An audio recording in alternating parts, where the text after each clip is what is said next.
to my channel. Today I am going to show you how to use a pressure washer, but it's just going to be a really simple video, just the basics of what you need to know. So first things first, we have the Ryobi pressure washer.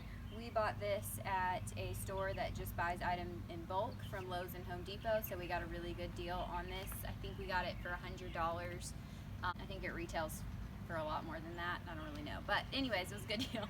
I would definitely recommend just researching places like that near you that buy from big retailers and sell at a discounted price. It's definitely the way to go. So like I said, this is just the Ryobi. It's really simple. All you're gonna do is you're just gonna take your water source right here. This is the hose. I have it off right now. And then you're just gonna screw it into this little attachment right here.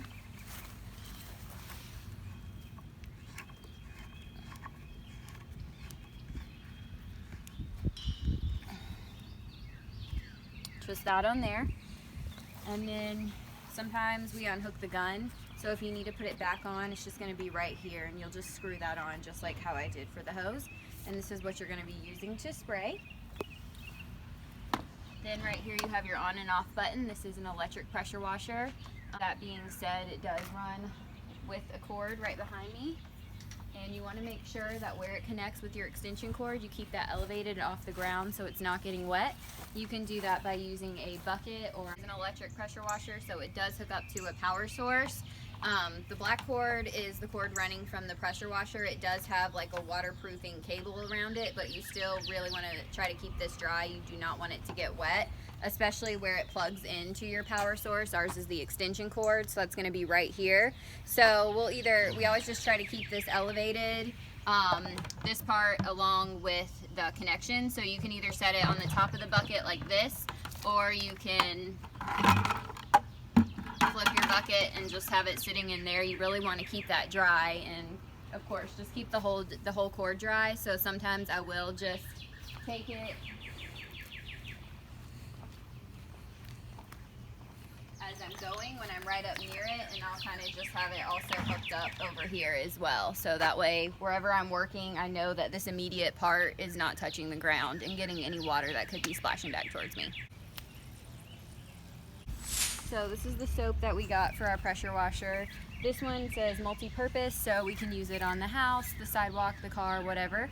But they do have specific ones for your sidewalk, for your house, for your car.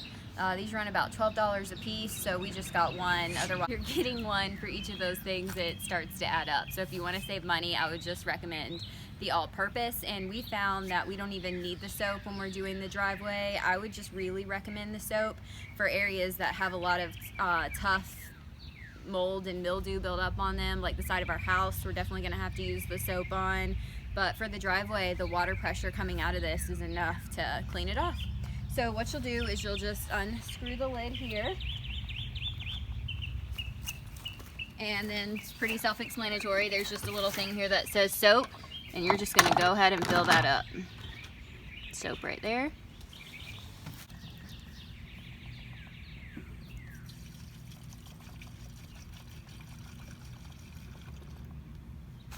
And you'll just fill that up with as much soap as you think you're going to need. Then just turn on your water and get started. Alright, so we have our water source plugged in, so we're just going to go ahead and hit the power button and we'll be ready to go. And let's see what we're about to do here. So once you've started, it is going to just take a few minutes for the water to get through your hose, so just be patient with it. But let's take a look.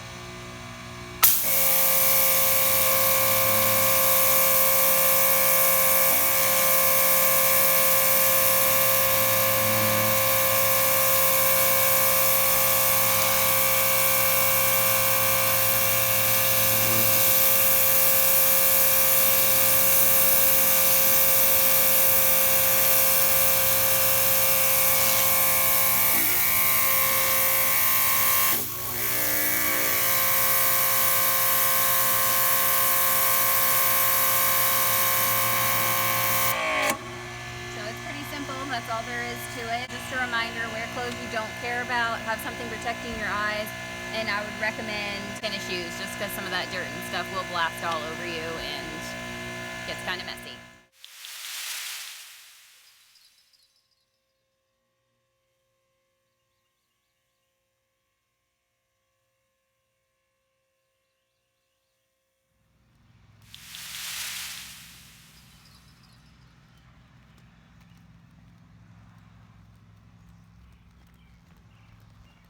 Third alternative of how to keep your power source safe.